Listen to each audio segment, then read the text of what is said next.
Hello friends, मैं हूं आपके सामने गौरव मिगलानी। हम पढ़ रहे हैं 12th क्लास की बिजनेस स्टडीज। हमारा चैप्टर कंटिन्यू चल रहा है कंज्यूमर प्रोटेक्शन का। तो इसी वीडियो के डिस्क्रिप्शन बॉक्स में एक लिंक दिया हुआ है प्लेलिस्ट का, जिसमें आप चेक कर सकते हैं कि हमने कौन कौन से टॉपिक्स कवर कर लिए हैं। तो आइए अब हम बात करते हैं कंज्यूमर की कौन कौन सी रिस्पॉन्सिबिलिटीज होती हैं। तो देखिए, गुड्स और सर्विसेज को परचेज करने से रिलेटेड कंज्यूमर को काफी सारे राइट्स दिए गए हैं। उन राइट्स के साथ साथ एक कंज्यूमर को यह भी पता होना चाहिए कि उसके क्या उत्तरदायित्व हैं, उसकी क्या रिस्पॉन्सिबिलिटीज हैं। तो जो पहली रिस्पॉन्सिबिलिटी है वो है must exercise his rights. Goods और सर्विस से रिलेटेड काफी सारे राइट्स कंज्यूमर को दिए गए हैं, जैसे right to safety, right to information, right to redressal, right to complain the file. Complain करने का मतलब उसके साथ कोई प्रॉब्लम होती है तो कंप्लेन करने का भी उसको राइट है। सिलेक्शन करने का, काफी सारी चॉइसेस होती हैं, वो अपनी मर्जी से गुड्स को सिलेक्ट भी कर सकता है। एजुकेशन लेने का मतलब खुद को टाइम टू टाइम अपडेट करने का कि मेरे अधिकार क्या हैं। बेसिक नीड्स पूरा करने का अधिकार। तो ये सारे राइट्स एक कंज्यूमर को दिए गए हैं।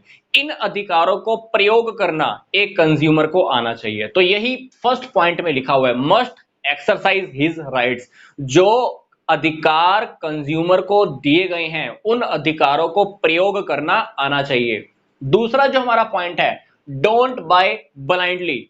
हमको कोई भी प्रोडक्ट अंधे बनकर खरीदना नहीं है। हम क्या करते हैं, कभी कभी खरीदने जाते हैं, सामने वाले ने बोला कि ये प्रोडक्ट अच्छा है, हमने अंधे की तरह बिहेव किया और वो प्रोडक्ट खरीद लिया। हमको अंधा नहीं बनना है, सामने वाले की ही सारी बातों पे विश्वास नहीं करना है। खुद की आंखें खुली हैं तो खुद की आंखें खोलकर भी देख लो, जो सामने वाला जो हमको बात बता रहा है क्या उसी के अकॉर्डिंग प्रोडक्ट की क्वालिटी है, क्वांटिटी है, क्या प्रोडक्ट की डेट्स क्या है, मैन्युफैक्चरिंग डेट, एक्सपायरी डेट, ये हमको खुद भी वेरीफाई कर लेना चाहिए।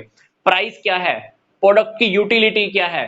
तो हमको क्या करना है, सामने वाले की बातों पर विश्वास नहीं करना है। कभी कभी ऐसा ही होता है, हम प्रोडक्ट खरीदने के लिए गए, सामने वाले ने क्या करना है, अपना प्रोडक्ट बेचना है। वो मीठी मीठी बातें करता है, प्रोडक्ट सेल करने के लिए कुछ भी एक्टिविटी करता है, मार्केटिंग की टेक्निक लगाता है। उसका काम तो है ही प्रोडक्ट को सेल करना।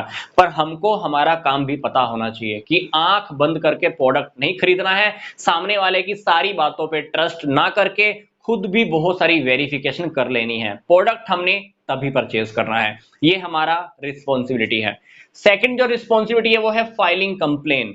अगर आपको लगता है कि आपके साथ कुछ गलत हुआ है, अनफेयर हुआ है, रिस्ट्रिक्टिव ट्रेड प्रैक्टिस की गई है, कुछ गलत प्रोडक्ट आपको दिया गया है, डिफेक्टिव प्रोडक्ट है, प्रोडक्ट क्वालिटी के अकॉर्डिंग नहीं है, तो आपके पास एक उत्तरदायित्व है। वो उत्तरदायित्व आपको निभाना चाहिए, वो जिम्मेदारी हमको लेनी चाहिए कंप्लेन करने का।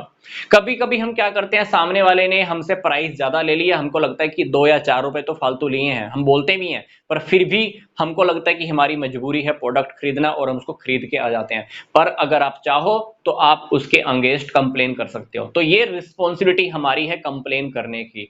पर कंप्लेन भी हमको एक टाइम पीरियड के अंदर ही करनी होती है। कभी कभी ऐसा है कि हम कंप्लेन करने के लिए गए, तब तक उस प्रोडक्ट की गारंटी या वारंटी का टाइम पीरियड निकल गया, तो आपको कोई भी क्लेम नहीं मिलने वाला है। तो कंप्लेन भी अगर आपने फाइल करनी है तो एक टाइम पीरियड के अंदर वो कंप्लेन हमको फाइल कर देनी चाहिए, ये आपका उत्तरदायित्व है।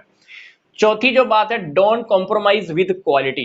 क्वालिटी को लेकर हमें कभी भी कॉम्प्रोमाइज नहीं करना चाहिए। हम क्या करते हैं, कभी कभी घटिया क्वालिटी के प्रोडक्ट खरीद लेते हैं, क्यों? क्योंकि वो हमको सस्ते रेट पर अवेलेबल हो जाता है। और ऐसा करना हम काफी बार पसंद भी करते हैं, और फिर बाद में पता चलता है कि हमारे साथ धोखा हो गया। घटिया प्रोडक्ट खरीदा, वो चलेगा मान लो 2 दिन। अच्छा क्वालिटी का प्रोडक्ट खरीदा, शायद हो सकता है कि उसका रेट हो डबल, वो चलेगा मान लो 4 महीने।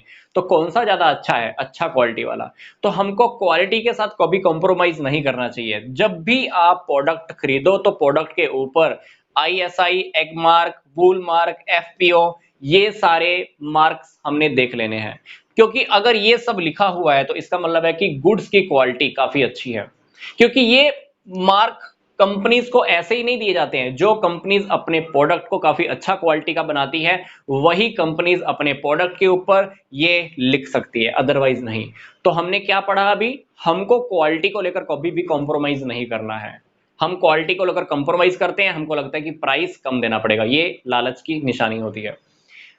पांचवा पॉइंट है, बिवेयर ऑफ फॉल्स एडवर्टाइजमेंट्स। कभी कभी एडवर्टाइजमेंट्स के अंदर ऐसी ऐसी झूठी बातें भी दिखाई जाती हैं जिसकी वजह से हम भ्रम में आ जाते हैं, प्रोडक्ट को खरीद लेते हैं। तो सारी बातें जो एडवर्टाइजमेंट में बताई जाती हैं वो सच्चाई के ऊपर आधारित नहीं होती हैं, क्योंकि एडवर्टाइजमेंट देने वाली कंपनी या एडवर्टाइजमेंट कराने वाला, देने वाला हमेशा चाहेगा कि उसका प्रोडक्ट सेल हो जाए, और प्रोडक्ट को सेल करने के लिए बातों को हमेशा बढ़ा चढ़ाकर ही बताया जाता है। तो हमको एडवर्टाइजमेंट देखकर उसकी ऑथेंटिकेशन चेक कर लेनी चाहिए, देख लेना चाहिए कि वो एडवर्टाइजमेंट सही है या गलत है, उसके बाद ही हमको प्रोडक्ट परचेज करना चाहिए। क्योंकि एडवर्टाइजमेंट जब भी हम देखते हैं, हमारे सामने एक भ्रम जाल पैदा हो जाता है और हम जाल में फंस जाते हैं, प्रोडक्ट खरीद भी लेते हैं। टेली शॉपिंग के अंदर, ऑनलाइन परचेजिंग के अंदर देखते कुछ और हैं, प्रोडक्ट जब हम घर पे मंगवाते हैं तो आता कुछ और है। तो हमको ऐसा नहीं करना है, एडवर्टाइजिंग के जाल में नहीं फंसना है। एडवर्टाइजमेंट देख भी ली तो उसके बाद उस प्रोडक्ट की वेरिफिकेशन कर लो कि एडवर्टाइजमेंट में जो दिखाया जा रहा था वो रियलिटी में वैसा है या नहीं है। छठी बात है cash memo and guarantee warranty card. जब भी हम कहीं से प्रोडक्ट खरीदें तो हमको कैश मेमो ले लेना चाहिए, रिसिप्ट कि हमने परचेज किया, प्लस गारंटी या वारंटी कार्ड जो भी है हमको ले लेना चाहिए। क्या काम आएगा, इन फ्यूचर आपका प्रोडक्ट खराब हो जाता है, कोई डिफेक्ट आ जाता है तो क्या करोगे, गारंटी वारंटी कार्ड दिखाकर प्रोडक्ट रिप्लेस हो सकता है, रिपेयर हो सकता है। तो प्रोडक्ट खरीदते हुए आप कैश मेमो ले लो, गारंटी वारंटी कार्ड भी ले लो, क्योंकि अगर आपके पास कैश मेमो या गारंटी वारंटी कार्ड कुछ भी नहीं है तो आप सामने वाले के अगेंस्ट कंप्लेन भी नहीं कर सकते, क्योंकि सामने वाला आपको 2 मिनट में मना कर सकता है कि आपने उससे प्रोडक्ट खरीदा ही नहीं है। तो जब भी प्रोडक्ट खरीदने के लिए जाओ हमको cash memo, guarantee warranty card साथ में ले लेना चाहिए। 7th पॉइंट है डोंट बाय इन हरी। इसका मतलब है कि हमको कोई भी प्रोडक्ट या सर्विस जल्दबाजी में नहीं खरीदनी चाहिए, क्योंकि हम कभी कभी कोई प्रोडक्ट खरीदने के लिए गए और वहां पे जाके पजल हो गए कि हमको कितना क्वांटिटी में खरीदना है, कौन सा क्वालिटी का खरीदना है, कौन से प्राइस का खरीदना है। तो जब भी प्रोडक्ट परचेज करने के लिए जाएं तो उससे पहले हमें सारे एस्टिमेशंस लगा लेने चाहिए कि प्रोडक्ट कौन सी जगह से खरीदना है, कौन सी क्वांटिटी में खरीदना है, कौन सी क्वालिटी का खरीदना है, उसको खरीदने में कितना समय लग सकता है। तो ये सारे एस्टिमेशन अगर हमारे पास हैं तो डेफिनेटली हम जो प्रोडक्ट खरीदेंगे हमारे लिए सही ही होगा। अदरवाइज जल्दबाजी के चक्कर में कभी कभी क्या होता है, प्रोडक्ट का प्राइस कम है और हम ज्यादा पैसे देकर आ जाते हैं, घटिया क्वालिटी के प्रोडक्ट के लिए भी ज्यादा पैसे देकर आ जाते हैं। प्रोडक्ट लेने के लिए गए थे अच्छा क्वालिटी का और घटिया क्वालिटी का खरीद कर आ गए, तो कहीं ना कहीं ये सारे काम जल्दबाजी में होते हैं। तो हमको प्रोडक्ट खरीदने से पहले सारे एस्टिमेशन लगा लेने चाहिए। तो हमने इस वीडियो में डिस्कस किए हैं रिस्पॉन्सिबिलिटीज के पॉइंट। तो मिलते हैं अब हम नेक्स्ट वीडियो में, इस चैप्टर को आगे और कंटिन्यू करेंगे।